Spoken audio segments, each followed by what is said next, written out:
Muy buenas noches, gracias por su sintonía. Les saluda Eduardo Arévalo. Es un honor para este servidor estar esta noche conduciendo Debate con Nacho Castillo. Nuestro invitado, esta noche tenemos el gusto de saludar a Romeo Auerbach, subjefe de fracción del partido Gana. Bienvenido, Romeo.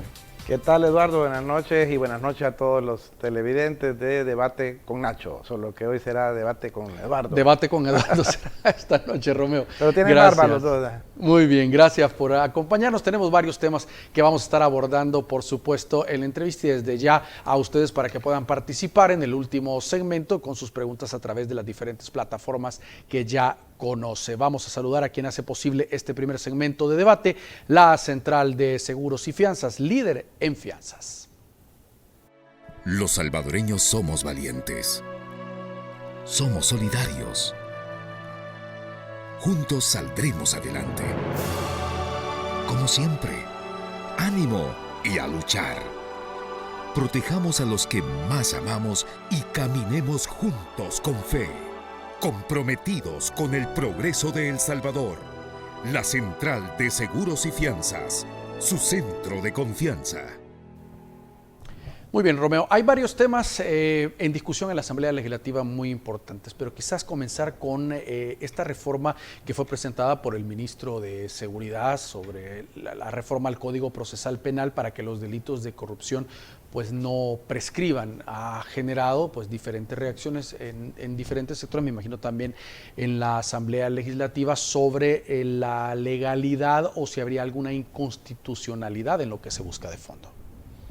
Bueno, creo que esto es algo que la gente inclusive la ha pedido, Eduardo, a nosotros en la campaña. A mí en particular en la campaña me lo pedían los votantes de La Libertad. Te decían que era injusto que de repente algún funcionario haya hecho mal uso del dinero que viene de la gente. Si hacemos una conexión de por qué no deberían de prescribir, es como que algún funcionario haga mal uso de un dinero y por este dinero se le deje de llevar, por ejemplo, seguridad pública a una persona que pueda entonces ser extorsionada o asesinada, o que se le pueda llevar medicamento a alguna persona que no logró entonces obtener este medicamento y falleció. Entonces hay una interconexión con un daño que se causa mayor. Entonces yo en lo particular estoy de acuerdo con que no prescriba, y creo yo que va a ser un debate muy interesante cuando esto esté caminando y funcionando, pero creo yo que es sano que cualquier país sepan los funcionarios que si cometen algún delito de corrupción no van a tener que estar contando 10 años, por ejemplo, para saber o creer que se salvaron. Incluso el mismo presidente de la República decía, los gobiernos anteriores, los presentes y los que vienen. Es una reforma que dejaría amarrado a todo el mundo. Claro, yo aprovecho para decir, yo como Romeo Auerbach, como diputado, y agarro las palabras del presidente, yo no estoy de acuerdo con delitos de corrupción de ningún color ideológico. Yo les digo chiquitinada, ¿verdad? A los que quedan todavía ahí molestando o queriendo incidir en lo que la mayoría de los salvadoreños queremos, te dicen de que ¿por qué no empiezan por los delitos o los supuestos delitos o lo que exista en el actual gobierno? Pero yo les digo, va a haber tiempo para todos. Si un delito no va a prescribir, tampoco va a prescribir para los del actual gobierno ni futuro gobierno. Pero lo que sí no es justo es que existan funcionarios que crean que están contando, como viste con las capturas de los sobresueldos de gobiernos de Funes, es porque con la legislatura que se encuentra de los 10 años, podés perseguir cosas del 2011 a la fecha. Inclusive hay 2 años ya del gobierno de Funes que se estuvieran salvando los funcionarios, y creo que no es justo, ni es lo correcto, ni es lo que la gente quiere en su mayoría. Pero debería de analizarse el tema si habría una violación a la Constitución en ello, es decir, si sería necesaria una reforma a la Constitución, o al hacer la reforma simplemente al Código Penal y Procesal Penal podría ser suficiente para poder aplicarlo. Yo en lo particular creo, Eduardo, que la Constitución no nos debe de servir a los ciudadanos para amarrarnos como camisa de fuerza de cosas que la ciudadanía o el país necesite. De hecho, yo pienso que necesitaríamos hasta una nueva Constitución a estas alturas. La Constitución que se hizo en el 83 por actores muy cuestionados y que se respeta porque es la vigente, pero creo yo que pues, después de casi 40 años deberíamos de repensarlo y refundarnos, pero volviendo a que si violara o no, se me hace pues para la gente que hace esta crítica un poco mezquino pensar que si viola la Constitución, entonces le vamos a dar chance a los que han hecho mal uso de los fondos, que puedan contar su tiempo, que después de 10 años digan, ya puedo hacer lo que yo quiera, ya estoy libre porque no me pueden investigar. Creo que las constituciones de los países no están hechas para amarrar a los ciudadanos honrados a no poder saber la verdad y a las instituciones a no investigar los delitos.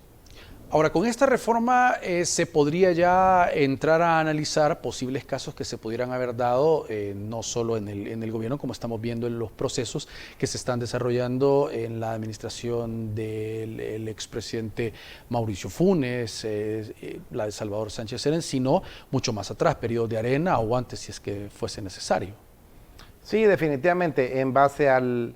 Hay que ver cómo está la capacidad instalada del órgano judicial, que es el que investiga, de la fiscalía, que es el que lleva el mandato de iniciar estos procesos, pero te repito, Eduardo, que yo creo que deberíamos, si tenemos dudas de cómo se manejaron algunas cosas, de gobiernos inclusive antes, pues se hablan, ¿te acuerdas del cheque de la vergüenza de José Napoleón Duarte? Hay funcionarios que ya no están pues con vida, ¿verdad? Pero creo yo que hay casos que sí se deberían de investigar, que fueron casos íconos en gobiernos que de hace más de 30 o 40 años, donde la corrupción nos trajo al problema de que El Salvador no lograba avanzar. Entonces, que se puedan investigar, claro que sí, que no estemos solo amarrados a investigar lo que sucedió de 10 años para acá.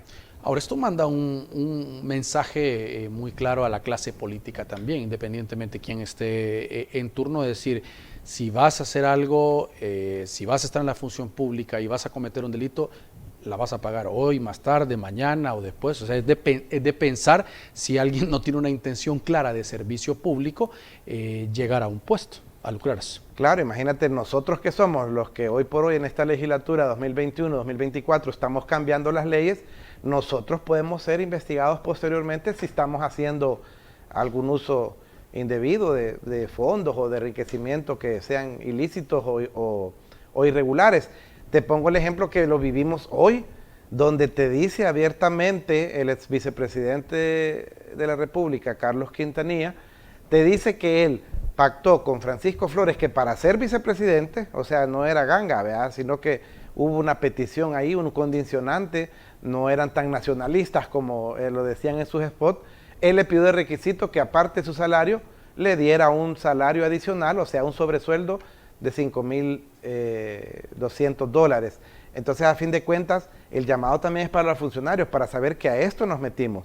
Hay un salario para los diputados, hay un salario para los otros funcionarios, y a eso es lo que tenemos nada más derecho. Si creemos que la cuestión es hacernos de dinero, pues deberíamos de tratar de ser emprendedores y poner legalmente pues alguna empresa, ¿vea?, y tener utilidades. Ese es otro de los temas también que mucha gente, sus organizaciones, pues cuestionan. El debate de, obviamente, si tiene un salario es el que debe vengar, como usted lo menciona, pero ¿era ilegal el tema de los sobresueldos, o en su momento era algo que reñía con la ley, o como han manifestado algunos de los funcionarios, exfuncionarios que han llegado, dicen, mire, la ley lo permitía y por eso se hacía, era un mecanismo? Voy a contestar en tres vías. La primera, porque ahí hay una confusión adentro de lo que los que están llegando a la asamblea quieren decir, que sí se permitía, pero lo hacían a escondidas, con recibos. ¿Por qué no hacían? Vamos al mismo caso para que la gente entienda, de Carlos Quintanilla, el ex vicepresidente. Si le iban a dar $5,200, ¿por qué no firmar un contrato? ¿Por qué no legalizar? ¿Por qué de palabra? Ya solo eso es oscuro, no creo que fuera porque se permitiera. Y ahí yo subí en mis redes, es bien interesante ver cómo personajes como Eduardo Escobar, creo que es un abogado de una ONG, yo subí el video, yo lo edité, el video del antes y el después, donde él te dice que eso es un delito, y que es ilegal y que es intolerable. Pero ahorita que ya se está descubriendo y que está saliendo a la luz, él te dice en un video también, o sea, es él, es la misma persona, solo que los extraterrestres se lo hayan llevado y lo hayan cambiado. Él dice que esto es una cortina de humo y que los sobresueldos no son ilegales. Yo creo que tenemos que ponernos claro, primero, si es ilegal antes, ¿por qué es legal ahora? Y ponernos de parte de qué estamos. Yo creo que no se le puede dar un dinero adicional a un funcionario que no esté contemplado en la ley. Y si estuviera contemplado, porque te voy a decir, aún en el menor de los males, no tuvieron la decencia ni de pagar el impuesto sobre la renta. Y te dicen, no es mi obligación, la obligación es del patrono. No, todos los salvadoreños, Eduardo, así como tú y yo, estamos obligados a más tardar el 30 de abril a hacer nuestra declaración de la renta. Y si nos dicen ahí que con lo que nos retuvieron no alcanza, hay que poner.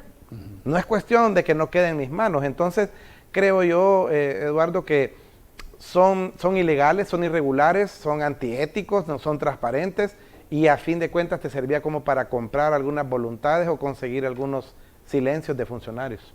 Ahora, hay muchos más casos, según dijo el fiscal general de la República. 120. Ahora estuvo en la entrevista con Moisés en la mañana y hablaba de 120 casos. Decía, los que ahorita... 120 y ellos solo han trabajado 60.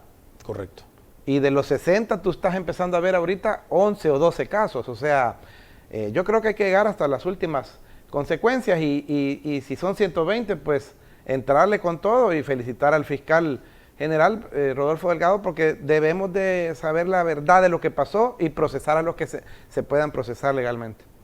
Muy bien, tenemos que hacer una pausa. Estamos conversando esta noche con Romeo Auerbach, subjefe de fracción del partido Gana. Le invitamos a que ustedes puedan participar de la entrevista a través de los comentarios por las diferentes plataformas que usted ya conoce. Ya regresamos. Decíamos, Romeo, antes de ir a la pausa, de las declaraciones del fiscal general de la República, que decía, estamos en otros casos también pendientes de investigación. Bueno, hay 5 personas a las cuales se les ha decretado instrucción con detención, que se encuentran en centros penales en este momento, pero 5 que están prófugos de la justicia, 5 de los que se conoce oficialmente de los 10. Habría otras personas que también ya no se encuentran en el país, según información de la misma Fiscalía General de la República, de los casos que están investigando, donde habría un manejo irregular de fondos.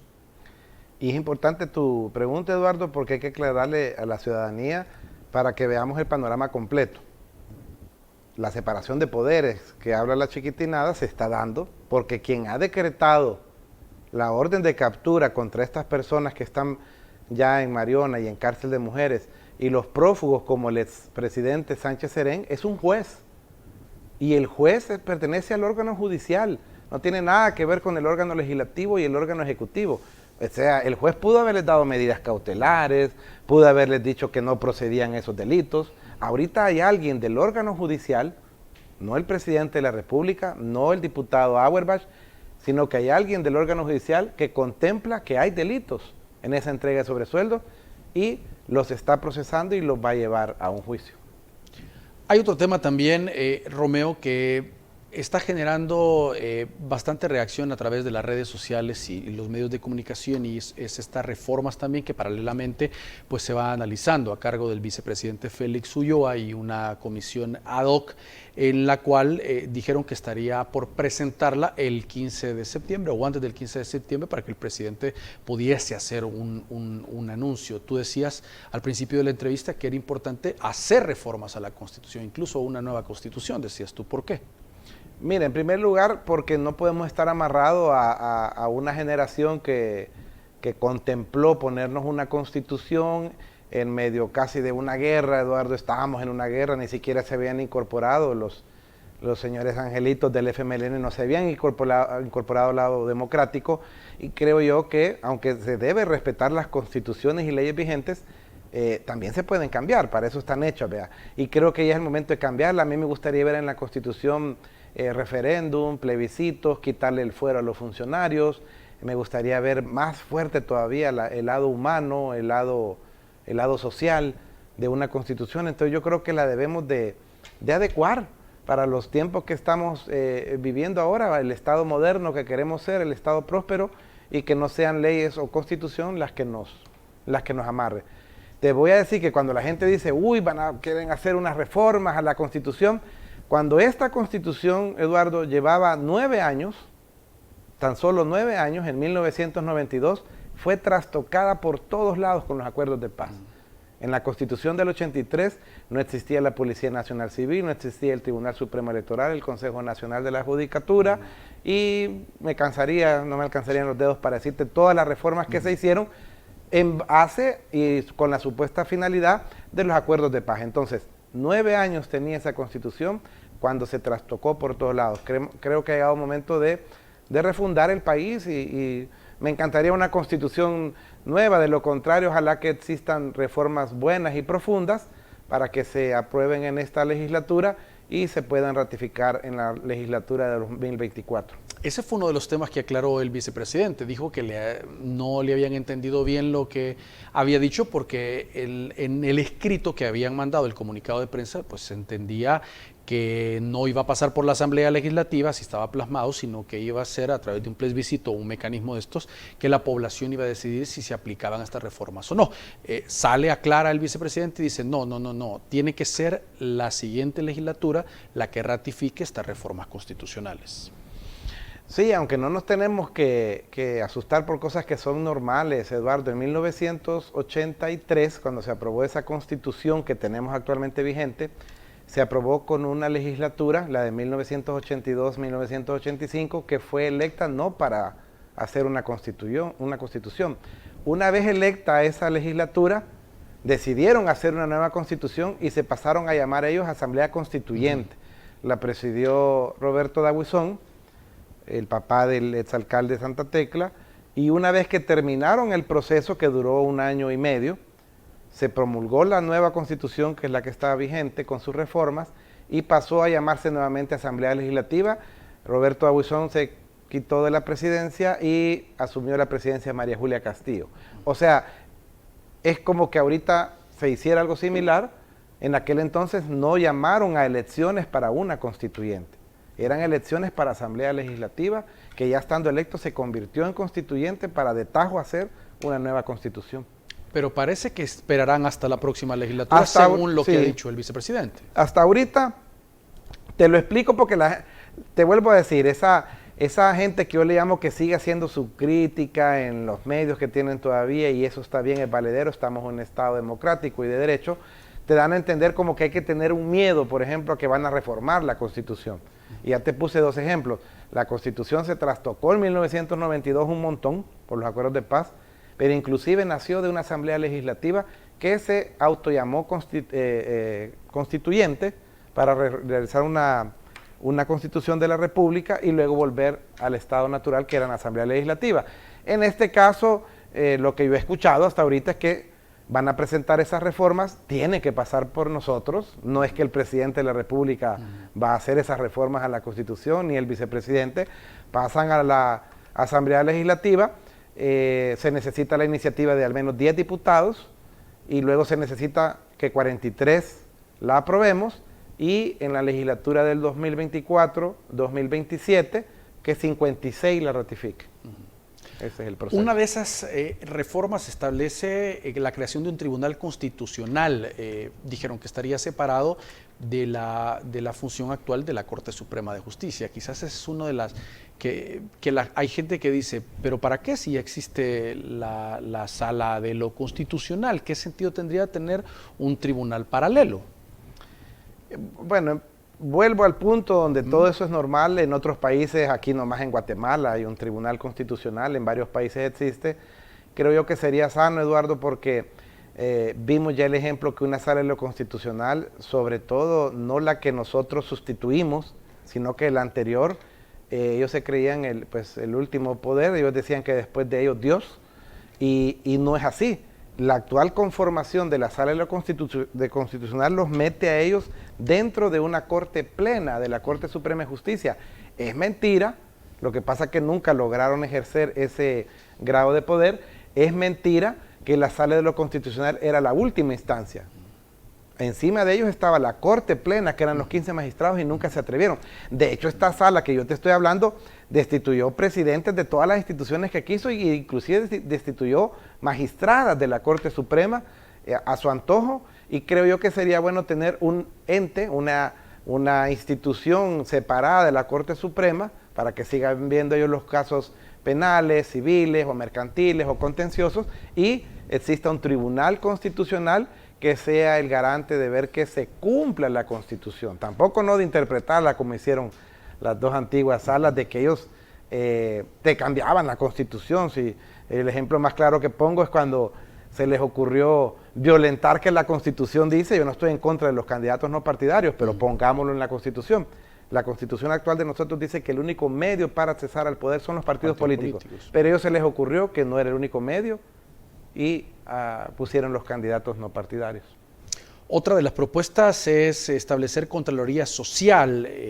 Aseguran lo que sería la ex Corte de Cuentas, Procuraduría de Derechos Humanos, hacer como una fusión de estas entidades para tener una Contraloría Social, establece parte de las reformas. Sí, yo lo que he escuchado del grupo y sobre todo del vicepresidente Félix Ulloa es que nacería algo así como una Contraloría General de la República, donde adentro van a estar instituciones que ya no tuvieran razón de ser porque estuvieran integradas, como el Tribunal de Ética Gubernamental, el Instituto de Acceso a la Información Pública y otras instituciones más.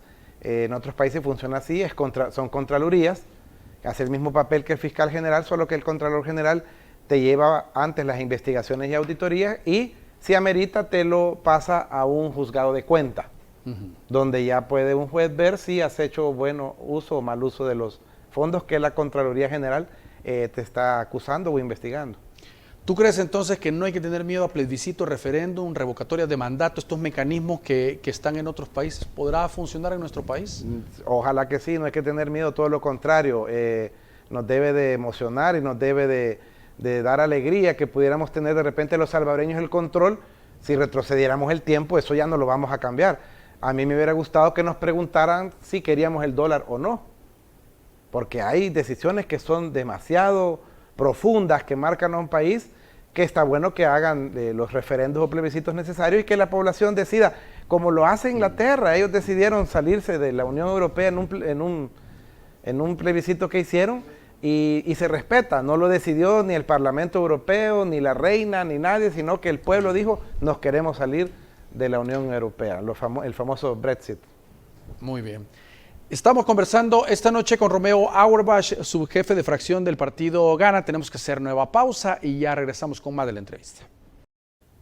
Continuamos con la entrevista. Romeo, también otro tema muy importante que la población tiene una gran expectativa es el próximo 1 de agosto. Pues ya entra en vigencia el aumento del 20% al salario mínimo. Es un tema también muy importante que genera diferente expectativa tanto en la población, pues obviamente que va a haber incrementado los que ganan abajo del mínimo el ingreso que perciben, tanto como los patronos que deberán aplicarlo.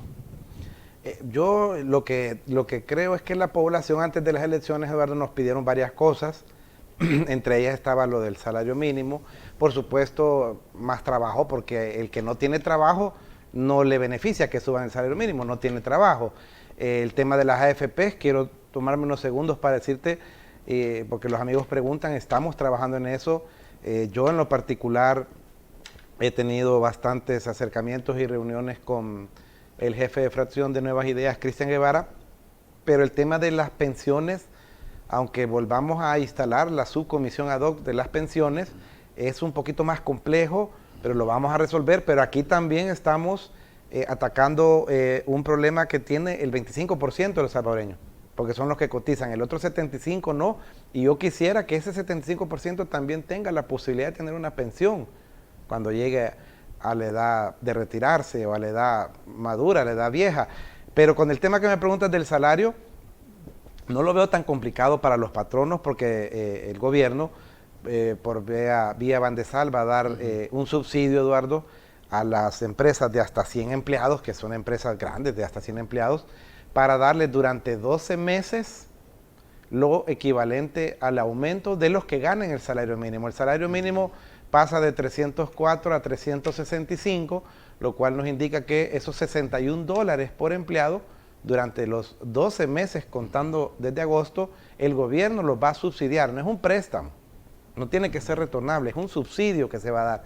Entonces, esto se hace para que se quite los tabús que siempre hay, que las empresas dicen que van a despedir empleados o que le van a subir a los precios. Ninguna de estas dos cosas debería de ser. Ahora, aquí se resuelve un poquito más de poder adquisitivo a los salvadoreños con el aumento del 20%, nunca se había hecho un aumento tan grande. pero hay que ser todavía más creativo, faltan más cosas, falta crear un ambiente en El Salvador, Eduardo, que se ha creado desde hace 2 años con la llegada del presidente Bukele, un ambiente más propicio para lo que viene, que es la inversión extranjera. Lastimosamente la pandemia nos vino a poner un breque, pero con esa inversión extranjera, el ambiente de El Salvador, que de verdad yo te digo, vamos por un camino similar a lo que pudiera ser los que les llamaban los tigres de Oriente, ¿verdad? Que son los tigres asiáticos, o Singapur, por ejemplo. Creo que El Salvador llena todos los requisitos para ir por ese camino. Entonces, el salario mínimo es un paso más. Espero la solidaridad de los empresarios de, pues, no agarrarla contra los empleados que tengan con ese salario mínimo y no agarrarla contra la población subiéndole a los precios. Ese es un tema importante, esa Contraloría también, que instituciones como la Defensoría del Consumidor pues estén realizando. Hemos visto los operativos pues que han estado realizando, porque la gente, el salvadoreño, el de a pie, como le llamamos en los mercados, todo, ha dicho en algunos momentos que ha visto reflejado un incremento en algunos precios. Mira que son más los salvadoreños si lo están haciendo, porque en primer lugar ni ha entrado en vigencia. Correcto. A mí también me ponen en las redes, y hay gente que le está subiendo algunos precios por el anuncio. Pero imagínate lo perverso que se vuelve esto. Ojalá que estos malos salvadoreños entiendan que no lo deben de hacer, porque ni ha entrado en vigencia y le están subiendo, y cuando le suben a un precio, al final sí queda más perjudicada la sociedad como tal, porque le aumentaron al que ganaba el salario mínimo. El que ganaba más del salario mínimo sigue ganando lo mismo, y si le aumentan a los precios de las cosas, lo que va a tener esa gente que no tenía salario mínimo, sino que ganaba un poco más, lo que va a tener es un poco de menos poder adquisitivo. Entonces yo creo que el llamado también, tiene razón, a la Defensoría del Consumidor, pero yo creo que más que todo a los salvadoreños. Aquí no se vale que hagamos eso que le llamo yo la trampa del cangrejo, vea, que los metes en un huacal y no los tiene que amarrar, porque entre ellos solitos uno se baja al otro y nunca vamos a salir. La solidaridad tiene que empezar por casa y por los de abajo y por la gente que no le tiene que subir el precio, y dejar que los que ganan más ahora, porque el salario mínimo va a subir, ¿a dónde va a ir a parar ese dinero? También pues al consumo, no es que lo estemos ahorrando. Entonces esto es como un motorcito de la economía, Eduardo, que hay que echar a andar. Decían las autoridades también que hay unos requisitos que deben de cumplir para poder obtener estos beneficios, como por ejemplo estar registrados en el Seguro Social, claro, lo de hasta 100 empleados. Esa es una forma también de incentivar para que este sector informal, que es un universo muy grande, que haya habido muchos intentos de tratar de formalizarlo, pues de repente se animen y vean estos fondos del fideicomiso y pueden decir, bueno, voy a legalizar, me va a traer algún tipo de beneficio. Sí, es que no hay otra forma para Bandesal que estén, por ejemplo, empresas, para empezar, lo legal es que estén registradas en el Seguro Social, claro, para pagarle Seguro Social. Aquí la gente dice, ¿me ponen el Seguro Social o no me va a poner en el Seguro Social? Lo que no se ponen a pensar que esa diferencia puede estar inclusive entre la vida o la muerte, o la salud y la enfermedad, porque ponerte en el Seguro Social es que tengas acceso ya no solo a la red básica nacional de hospitales, sino que al Seguro Social, que es una infraestructura más grande. Entonces, la parte formal se debe de incentivar, el gobierno debe ser muy creativo para que ese comercio informal, que es grande también, se formalice. Y este es un mecanismo que pudiera hacer, Eduardo, porque entonces el que tiene, imagínate, hasta 100 empleados, quiere decir que una empresa con 2 o 3 empleados puede aplicar a lo del subsidio, pero pues debería de formalizarse. Al final no es un favor, es una obligación. Los salvadoreños que tienen trabajo deben de tener seguro social y deben de tener AFP para poder tener un fondo, al menos una pensión mínima a la hora de retirarse. De lo contrario, por eso te digo, el 75% de los salvadoreños no cotiza en AFP, y es una cantidad muy grande. Para aclararlo también, no es que el porcentaje del aumento como tal completo lo estará pagando el gobierno a través del fideicomiso. Es esta diferencia de lo que pagaba el empleado a lo que va a ser el monto de incremento al 20%, que eso lo asume el gobierno a través de este fideicomiso, y es lo que estarían pagando, Romeo. Sí, no, pero sí es el porcentaje completo el que va a pagar, el 20% completo del aumento. Pues sí, el 20% del aumento, en el caso del salario mínimo que te hablaba, son $61. Eso equivale al 20%. Eso que es el aumento, eso completamente lo va a subsidiar el gobierno por 12 meses. Muy bien. Y también estaban hablando que aparte de las 12 cuotas, o sea, los 12 meses que se estaría pagando, se registrará un aumento en cuanto a las cuotas patronales, al Seguro Social y también a las AFP. Eso lo establecía también. En ambas partes, para el empleado y para el empleador. Sí, cambia un poco, porque recuérdate que el Seguro Social para el empleado es el 3%. Entonces ellos van a tener que pagar el 3% de $61, que es $1.81. El ministro de Trabajo también decía que a partir de la fecha en que ya entre en vigencia, bueno, que sería el 1 de agosto, los operativos de verificación también se van a incrementar, decía, en las diferentes zonas del país para comprobar que en las empresas se esté aplicando y no quede a discreción del patrón, no decir, bueno, solo puedo a tantos, otro grupo no, sino que sea aplicación de la ley completa. Sí, aunque inclusive yo le haría un llamado a la Defensoría del Consumidor que esos operativos tuvieron que haber iniciado esta misma semana o la anterior para ir a ver a cómo estaban los precios. Y luego darse cuenta en los operativos del 1 de agosto en adelante si les incrementaron el valor de los productos que estén vendiéndolo en diferentes lugares de los salvadoreños. Va a haber podría haber una mejora y no un efecto de inflación, este incremento al salario mínimo, ¿esperas tú? Yo creo que la posibilidad de un efecto de inflación es muy mínima, Eduardo, porque El Salvador, tú estás viendo que estamos rompiendo un montón de récords aún en pandemia, récord de exportación, récord de remesa de los hermanos en el exterior, estamos rompiendo algunos récords más internos que tienen que ver con producción de cosas que se hacen en el país. Entonces yo creo que vamos encaminados a también romper un récord de nuestro crecimiento económico para este 2021. La inflación yo la veo prácticamente imposible que se pueda dar con esto. Yo creo que es un buen incentivo. Es que de lo contrario, nunca vas a poder tener parámetros. Yo te digo, si no existiera un salario mínimo, Eduardo, muchos empresarios, pues la mayoría son buenos, pero hay muchos empresarios que te pagarán lo que ellos quisieran. Y entonces, a fin de cuentas, el problema radica en que, no sé, yo creo que el empresario salvadoreño y a la mayoría, que yo sé que son buenos, yo el llamado que les hago es, entendamos qué es lo que significa el círculo de la economía en un país como El Salvador y como la mayoría de los países de Latinoamérica.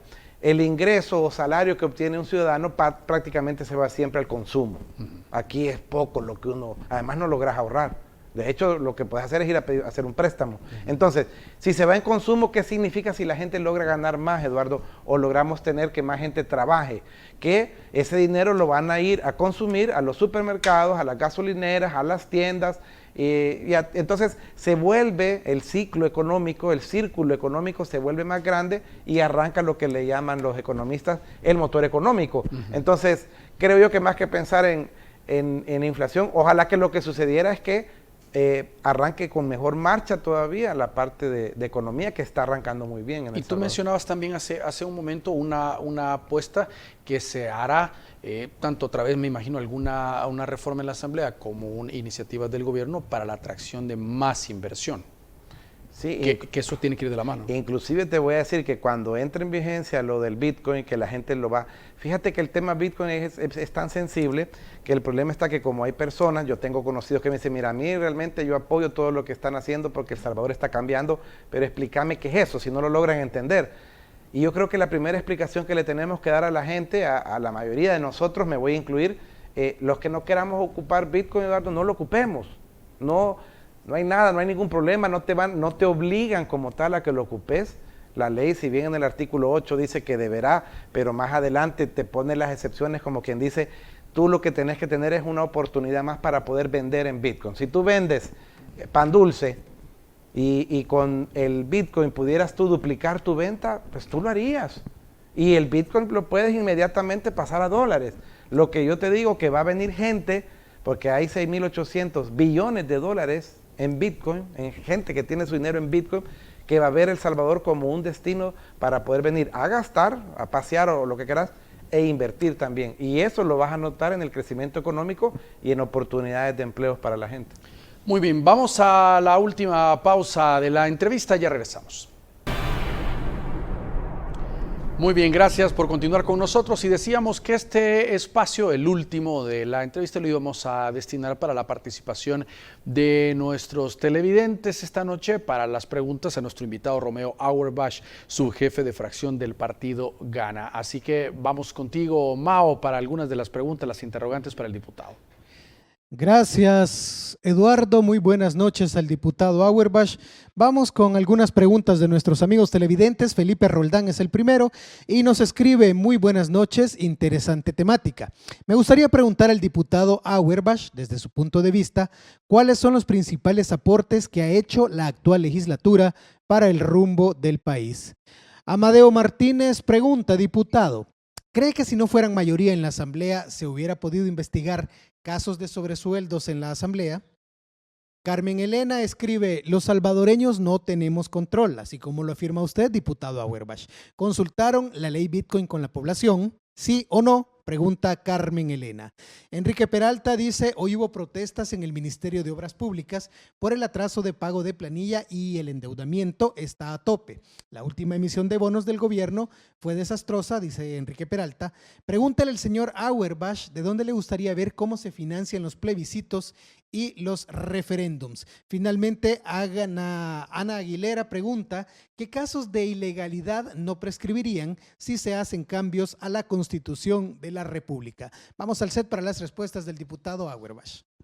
Muy interesante algunas de las preguntas, Romeo.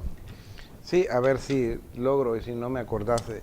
Aquí por ejemplo, decía qué cosas hemos hecho en esta nueva legislatura. Mañana se cierra el tercer mes de nuestra legislatura y creo que estamos avanzando en un montón de temas, no solo en las dos comisiones especiales. En mi caso, yo soy el presidente de la Comisión de Reformas Electorales y vamos a cumplir antes del 15 de septiembre una deuda que tenemos con los hermanos salvadoreños del exterior, una deuda de décadas de los gobiernos anteriores, donde van a poder tener su ley del voto del exterior, la ley del sufragio, o sea, van a tener acceso al voto pasivo y voto activo, lo cual significa poder votar y también poder postularse para una candidatura. Todos los trabajos que se están haciendo en la Comisión Financiera, donde yo también soy parte, estamos trastocando algo que nos ha dañado siempre a todos los salvadoreños, las instituciones privadas que llevan el récord del historial crediticio de los salvadoreños. Realmente lo que ha hecho es perjudicarnos, porque así como está la ley ahorita, la vamos a cambiar. Tú incumples pagos o algo, Eduardo, y puedes quedar hasta 3 años. Así está ahorita la ley. Ahí cuando te consultan van a decir: Eduardo Arévalo todavía está mal portado. El mal récord. Y nosotros queremos poner que si tú pagas por completo a las 24 horas te quiten eso. O sea, como que si fuera un delito penal el que has cometido, donde te van a querer condenar a 1 año o a 3 años. Esto es en la comisión, yo estoy en 3 comisiones, es en la comisión financiera, pero en general creo yo que estamos tocando el camino, también estamos tocando, se me olvidaba, intereses de los, yo llamo de los que fueron grandes un tiempo. Mi persona, al igual que el jefe de fracción de Nuevas Ideas, fuimos precursores en la campaña de que los periódicos pagaran impuestos. No es una cuestión de ponerles algo adicional, simplemente ellos se amparaban en una ley de 1950, donde estaban exentos de pagar impuestos. Quitamos esa excepción y se va a hacer van a hacer ellos el pago correspondiente. Entonces yo creo que apenas que vamos a cumplir 3 meses, empezar a desenmarañar todo lo que se ha encontrado que no se hacía correctamente. Estoy en la comisión de las ONGs, la comisión que está investigando los fondos de las ONGs, y de verdad que estamos encontrando cosas que ya van a salir a la luz. Van a haber ONGs que no han mandado su documentación que se les ha pedido, la vamos a tener de cualquiera de las maneras requerirla, y nos damos cuenta que en 11 años hay 300 ONGs que han recibido 279 millones de dólares, Eduardo.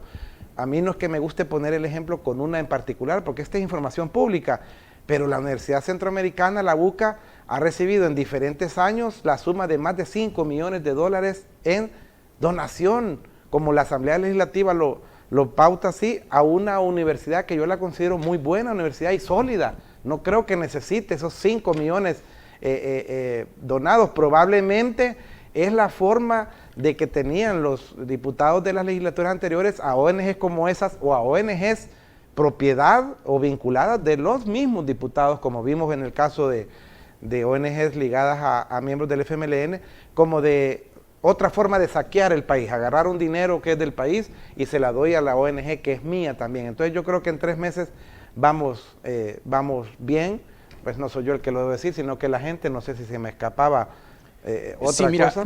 Decían, si no fueran mayoría, ¿habrían investigado los temas de sobresueldos, por ejemplo, si ustedes no tuvieran...? No, definitivamente, si no tuviéramos esta correlación, lo que yo le llamo el grupo todavía fáctico que quiere impedir que el país cambie, Arena y FMLN sobre todo, no nos hubieran permitido hacer estas investigaciones de los sobresueldos, donde ya nos damos cuenta también en los sobresueldos con las intervenciones de los expresidentes Cristiani, Saca y los que llegaron hoy, de que como que era el modus operandi tener a un funcionario y decirle aparte te voy a pagar un dinero adicional, ya no se diga de otro lado, ¿vea? Porque eso incluye, independientemente que tengan que seguir un debido proceso, eso incluye periodistas, incluye gente que no es funcionario, por ejemplo, ahí están los recibos de Roberto Rubio y él preside una fundación que se llama Para la Transparencia, y qué transparencia va a poder él investigar si recibía dinero en el cual ni pagaba impuestos sobre la renta y recibía un dinero que venía de los